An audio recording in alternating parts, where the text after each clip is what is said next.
Bismillahirrahmanirrahim. Assalamualaikum warahmatullahi wabarakatuh. Saya Siti Aribahtul Alawiyah binti Aris, Siti Aisyah binti Ceros dan juga Nur Nazimah binti Syaharudin akan membentangkan pengaplikasian model Azure dalam slide interaktif Adab Tidur Mengikut Rasulullah.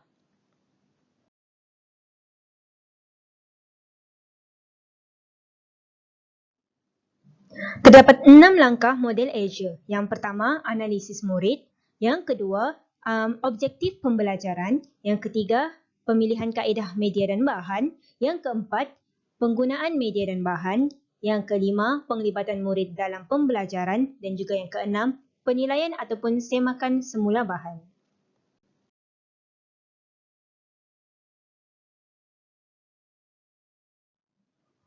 Langkah yang pertama adalah analisis murid. Terdapat 3 komponen utama yang perlu diteliti dan juga dianalisis oleh seseorang guru sebelum membina ataupun membangunkan bahan teknologi ataupun slide interaktif. Yang pertama ialah ciri-ciri umum. Ciri-ciri umum merangkumi deskripsi umum dan juga latar belakang seseorang murid ataupun sekelompok murid. Guru perlu mengetahui aspek latar belakang seperti umur dan juga sosioekonomi seseorang murid. Perkara-perkara ini boleh dikenal pasti ataupun dianalisis melalui dapatan daripada guru kelas ataupun guru penolong kanan hal ehwal murid di sekolah. Yang kedua ialah kompetensi khusus peringkat. Perkara ini merangkumi pengetahuan dan juga kemahiran sedia ada murid. Perkara ini boleh dikenal pasti melalui tahap kognitif yang telah ditahapkan ataupun digariskan oleh pihak sekolah.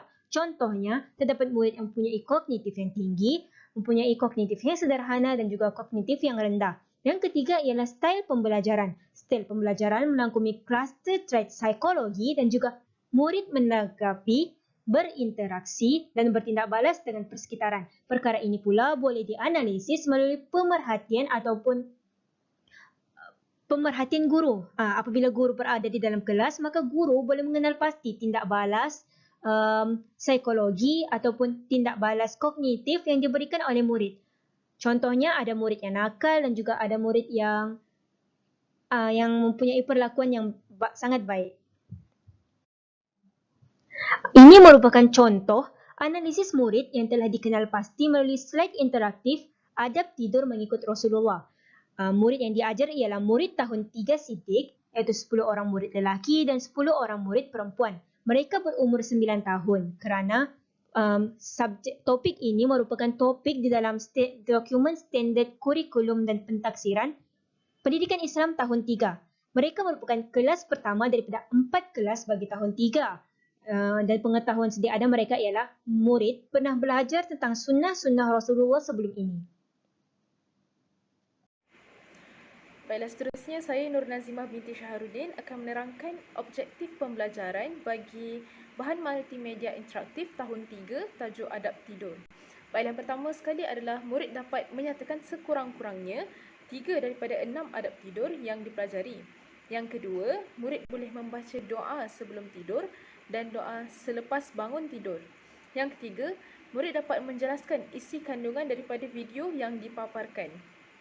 Jadi berdasarkan objektif pembelajaran bahan multimedia interaktif ni, kita nak murid tu dapat memahami secara menyeluruh isi kandungan tentang adab-adab tidur daripada membaca doa sebelum tidur, membaca doa selepas tidur, adab-adab yang perlu dilakukan sebelum dan juga selepas bangun daripada tidur. Dan murid juga dapat menjelaskan isi kandungan video yang diselitkan di dalam bahan multimedia interaktif tersebut, di mana video tersebut membantu untuk memberikan kefahaman yang lebih jelas kepada murid-murid.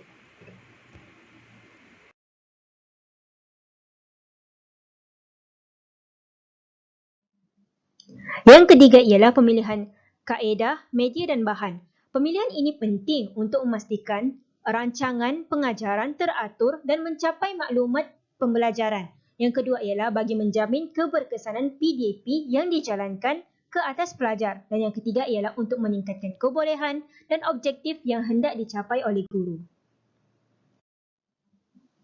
Yang ketiga ialah pemilihan kaedah, media dan juga bahan. Pemilihan kaedah ini perlulah disesuaikan dengan aktiviti PDP. Antara contoh kaedah yang boleh diaplikasikan oleh guru di dalam pembinaan ataupun pembangunan bahan teknologi ialah pertama, soal jawab, kedua, perbincangan, yang ketiga, aktiviti berkumpulan ataupun latihan, yang keempat, bercerita dan yang kelima ialah berlakon. Kriteria-kriteria yang perlu diambil kira sebelum pemilihan kaedah ialah yang pertama, pengetahuan terdahulu murid, yang kedua, perkara yang mampu menggalakkan pemikiran murid, yang ketiga, aktiviti ataupun kaedah yang mampu mewujudkan motivasi dalam diri murid untuk meneruskan pembelajaran, dan yang keempat ialah kaedah yang mampu memupuk nilai dan sikap yang positif dalam diri murid. Ini merupakan contoh aktiviti ataupun kaedah yang telah diaplikasikan di dalam PDP slide interaktif yang bertajuk Adab Tidur Mengikut Rasulullah ini. Sasaran slide ini adalah kepada tahun 3, maka terdapat 3 kaedah yang telah digunakan, iaitu yang pertama ialah kaedah penerangan di mana slide ini telah diterangkan melalui grafik dan juga animasi-animasi yang telah dipilih. Yang kedua ialah melalui tayangan video. Guru telah menggunakan dan telah ataupun menyelitkan unsur video di dalam slide ini, dan juga yang ketiga adalah kuis. Terdapat permainan interaktif yang mampu mewujudkan motivasi dan juga menarik minat murid untuk meneruskan pembelajaran. Pemilihan media juga sangat penting dalam pembinaan ataupun pembangunan sesebuah bahan teknologi ataupun slide interaktif. Media ini perlulah membolehkan mesej ataupun maklumat disampaikan secara bermakna. Format media yang dipilih perlu sesuai dengan kebolehan murid dan juga contohnya adalah slide, video, tayangan dan juga multimedia. Media-media ini perlulah sesuatu yang mampu menarik perhatian murid dan mudah untuk difahami sesuai dengan kognitif murid tersebut. Seterusnya, pemilihan bahan untuk dikandungkan di dalam slide interaktif ataupun bahan teknologi juga sangat penting. Bahan yang dipilih mestilah isi pelajaran yang menjadi fokus pembelajaran. Contohnya, buku teks, nota dan juga latihan. Baiklah, seterusnya kita beralih pula kepada penggunaan media dan bahan. Untuk penggunaan bahan, terdapat 3 bahan yang kita gunakan di dalam bahan multimedia interaktif ini, iaitu yang pertama, nota, yang kedua, animasi bergambar dan juga yang ketiga adalah latihan interaktif.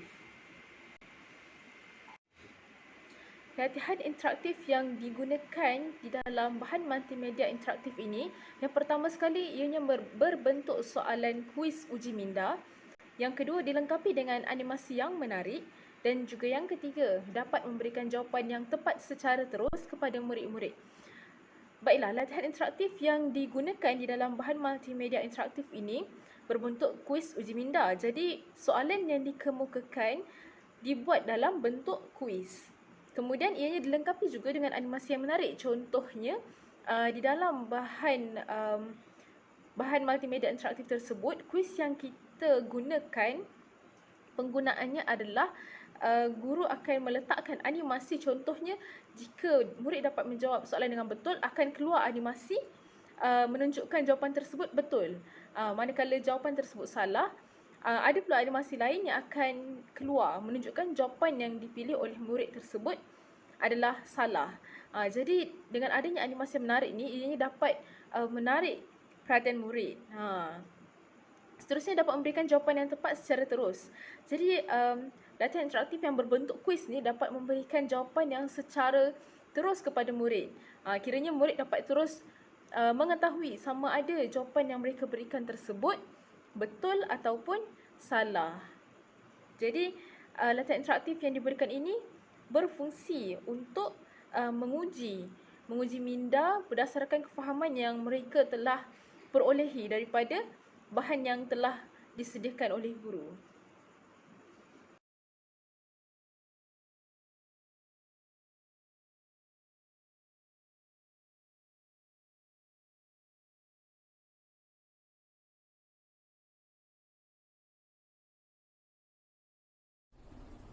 Okey, jadi model issue ni macam kita tahu tadi dah diterangkan oleh pembentang pertama dan kedua. Dia adalah model pembelajaran di mana berkaitan dengan media interaktif lah. Jadi saya akan sambung kepada huruf yang kedua terakhir, A, S, S, U, R dan juga E.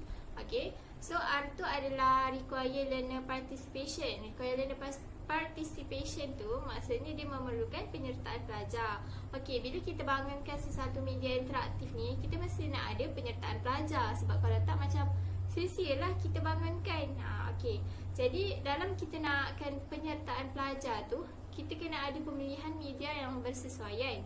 Pemilihan media, bahan, sumber yang sesuai ni dapat membantu dan mengekalkan penglibatan pelajar dalam proses belajar lah. Macam kalau pelajar tu tengok benda-benda yang menarik, mesti dia nak teruskan pembelajaran tu. Okay? Dan kita perlu ambil kira beberapa perkara untuk nakkan penyertaan pelajar ni, iaitu okey, dalam media kita, adakah media kita ni, adakah penyertaan pelajar boleh dilakukan secara individu ataupun kumpulan.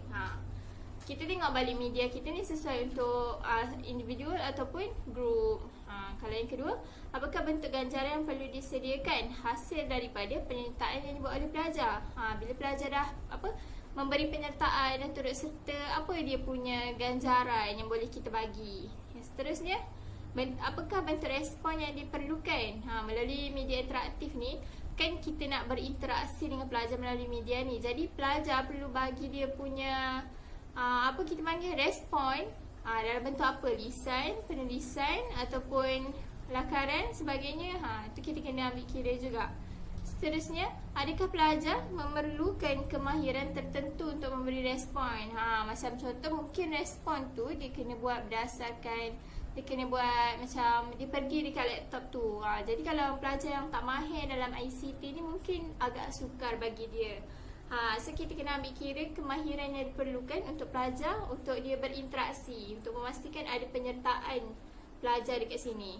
Dan yang terakhir, perkara yang kita kena ambil kira adalah apakah bentuk halangan yang mungkin dialami oleh pelajar apabila memberi respon dan apakah cara mengatasinya. Okey, katakanlah dalam kelas tu kita guna bahan bantu mengajar media interaktif ni. Media ni ada satu je, di mana kita bawa laptop kita dan tayangkan dekat slide. Jadi kalau katalah kita nak interaksi pelajar, macam mana kalau ramai pelajar nak jawab? Kemudahan tu ada ke? Dan kalau tak ada, apakah cara mengatasinya? Mungkin kita boleh laksanakan pengajaran berdasarkan media interaktif ni dekat makmal komputer. Jadi dekat situ semua pelajar boleh ambil, boleh memberi penyertaan mereka tanpa ada halangan lah. Itulah. Okey, jadi seterusnya apa yang kita nak dalam media interaktif ni, dalam penglibatan pelajar ni, iaitu huruf R tadi tu adalah kita nak murid dapat mengakses media ni di mana-mana sahaja menggunakan telefon bimbit ataupun komputer riba atau kemudahan yang ada lah. Sebab macam contoh masa sekarang ni, kita memang berada dalam keadaan PKPB dan sebagainya, di mana sekolah tak dibuka. Jadi satu-satunya bahan bantu mengajar yang boleh digunakan pakai adalah media interaktif. Okey, jadi bila media interaktif ni dihasilkan, kita kena tahulah pelajar tu kita nak kan mereka boleh akses kat mana-mana sahaja supaya pembelajaran tu dapat berjalan dengan lancar. Okey, kalau macam situasi dalam kelas pula, kita nak murid tu dapat akses dengan baik macam mana? Mungkin dengan pergi makmal komputer, ataupun bila kita bagi kepada ibu bapa, murid boleh ulang kaji semula pelajaran ni menggunakan media interaktif yang dibangunkan dengan medium perantaraan ibu bapa ataupun secara teruslah. Okey, untuk yang kedua, kita nak murid terlibat secara aktif dalam pembelajaran melalui kaedah main sambil belajar. Macam kita tahu kanak-kanak ni ataupun murid-murid ni, mereka mudah hilang fokus.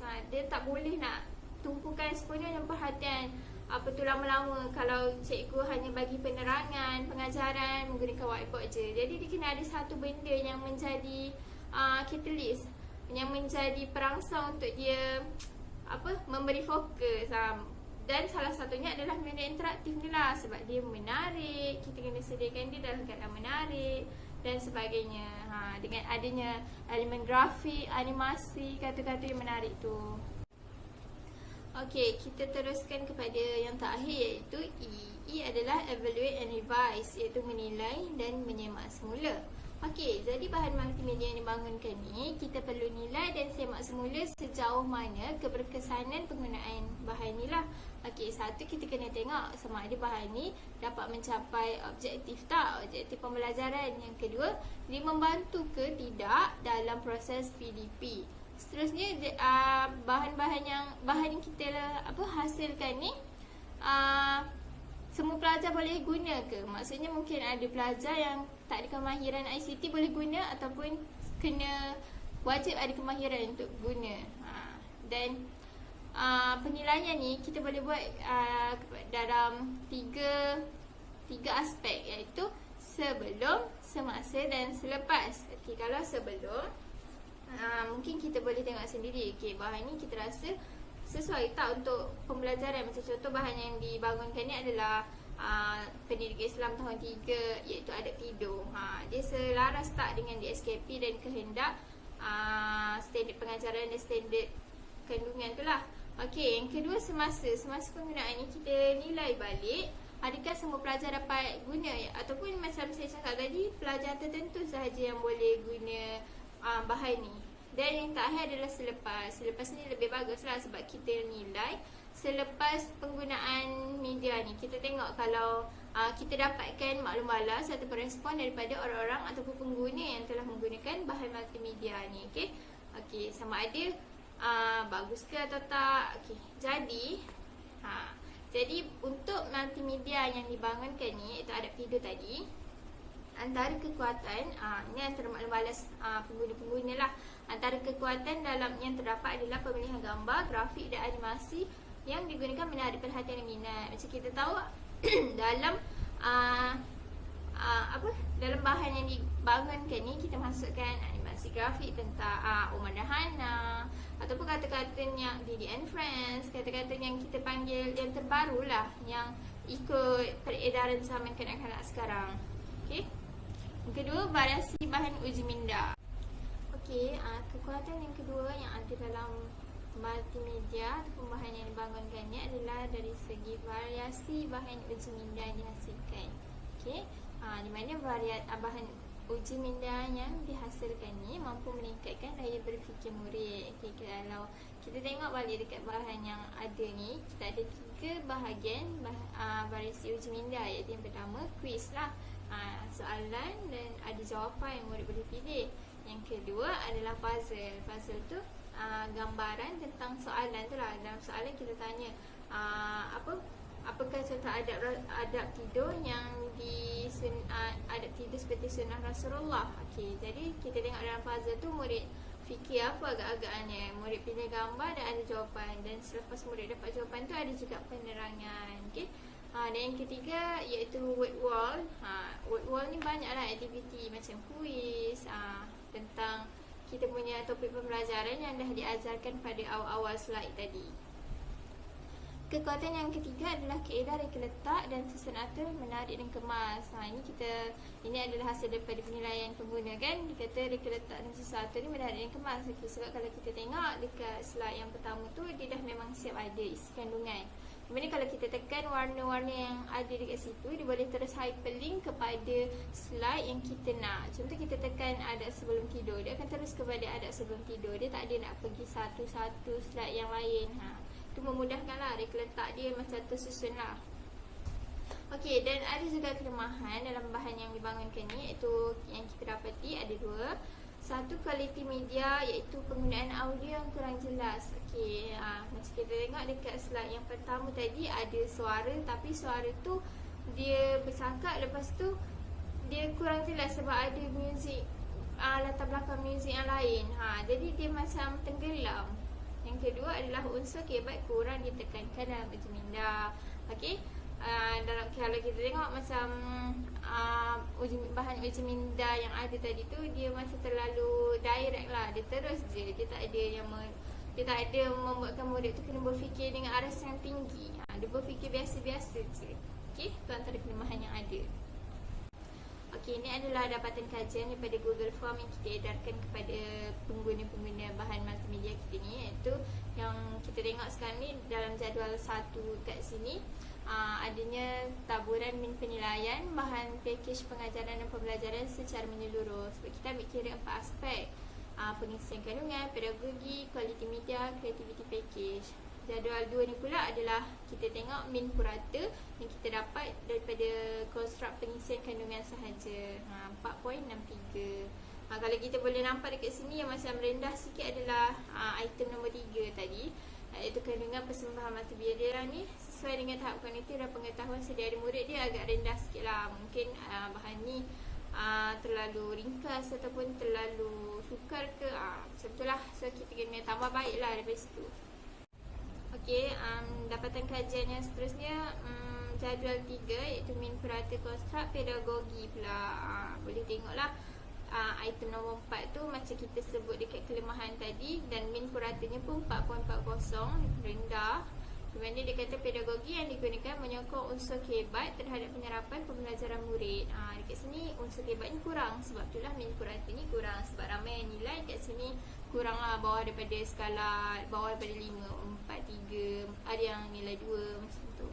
Dan jadual 4 ni pula adalah min purata konstruk untuk kualiti media. Dekat sini macam semuanya tinggi-tinggi, kita panggil seimbang lah, ataupun tally lah dengan kita punya kekuatan tadi. Orang kata animasi grafik dia bagus. Sebab tu lah mungkin min purata konstruk kualiti media ni adalah tinggi sikit. Okey, yang seterusnya ni adalah jadual 5. Jadual 5 ni berkaitan dengan min purata konstruk konstruk kreativiti pakej. Kreativiti bahan yang dihasilkan ni lah. Macam kita tengok item 1 dapat min purata 4.70. Tinggi lah. Di mana item 1 ni penyataan ni berkaitan dengan reka letak antara muka pakej bahan pengajaran ni teratur dan menarik. Sama dengan macam kita nyatakan dekat kekuatan tadi tu. Okey, dan ini adalah dia punya hasil lah, dia punya result. Dan min yang keseluruhan untuk bahagian konstruk creativity package ni 4.64. Okey, untuk borang soal selidik ni, ini adalah dia punya secara keseluruhannya. Apa yang kita nak pengguna tu bagi feedback. Okey, ini adalah untuk bahagian konstruk pengisian dan kandungan. Saya lampirkan 2 contoh je. 1 kandungan pengajaran, 2 kandungan aktiviti yang dimasukkan ni sesuai tak dengan DSKP. Untuk tengok yang lebih lanjut, maksudnya untuk tengok yang menyeluruh soalan berkaitan konstruk pengisian dan kandungan ni, boleh tengok dekat dapatan kajian tadi tu. Untuk kita tengok jadual 1. Kat situ ada dia punya keseluruhan soalan lah. Untuk bahagian borang soal selidik yang seterusnya ni pun saya lampirkan hanyalah konstruk kualiti media, konstruk creativity package.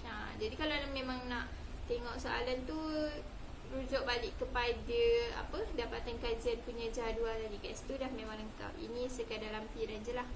Kita tengok pula pada keberkesanan bahan multimedia interaktif ni, sejauh mana dia berkesan. Kita tak perlu hurai lebih lanjut, sebab dekat dalam model issue tadi pun kita dah terangkan kekuatan kelemahan. Jadi kat sini adalah cadangan penambahbaikan untuk kita nak tengok sejauh mana keberkesanan bahan ni lah. Dan antara cadangan yang diterima melalui respon pengguna, 1, kualiti audio tu dan pemilihan latar belakang muziknya, dan dengan kelantangan suara perlu diperbaiki. Ini adalah cadangan penambahbaikan yang dibagilah. Yang kedua, kita galakkan unsur kehebat diperbanyak dan dipertingkatkan, supaya macam saya cakap tadi, dapat meningkatkan kemahiran berfikir aras tinggi dalam kalangan murid-murid. Okey, jadi ini adalah implikasi yang terakhir. Yang terakhir ni ada implikasi tentang elemen-elemen yang kita masukkan dalam bahan pengajaran tu. Okey, jadi yang pertama soalan kehebat. Kalau kita masukkan soalan kehebat, dia dapat merangsang pemikiran murid secara kritis dan kreatif. Sebab macam kita nak bagi selaras-lah dengan falsafah pendidikan kebangsaan yang nakkan murid-murid ni seimbang daripada segala aspek. Okey, yang kedua, kandungan teratur dan sistematik. Kita tengok dah kan tadi multimedia ni teratur. Jadi implikasi dia membolehkan murid memanipulasi idea yang diterima dan memudahkan pengguna. Macam saya dah terangkan tadi, macam mudahlah kita nak terajam daripada satu topik kepada topik yang lain. Okey.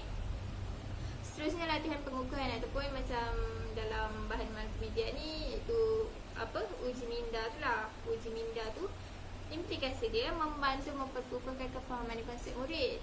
Okey, macam daripada awal slide tadi kita belajar kan, kita belajar macam mana adab tidur, adab sebelum, adab selepas dan sebagainya. Jadi last kali kita nak tengok sama ada konsep ataupun pengajaran yang kita ajar tu dapat tak dekat murid-murid.